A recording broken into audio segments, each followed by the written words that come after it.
The study developing society CSDS ఓ survey చేసింది. గత 2023-24లో పోలీసింగ్లో ఆంధ్రప్రదేశ్ పరిస్థితి ఎట్లా ఉంది అన్నది.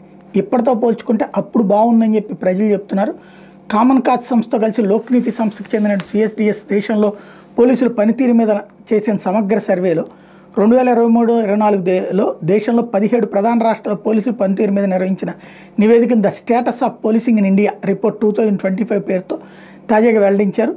దీని ప్రకారం గతంలో వీళ్ళ లెక్క ప్రకారం ఆంధ్రప్రదేశ్ 2వ స్థానంలో నిలిచింది. కేరళ పోలీస్ శాఖ మొదటి స్థానం సాధిస్తే 2వ స్థానంలో ఆంధ్ర ఉంది.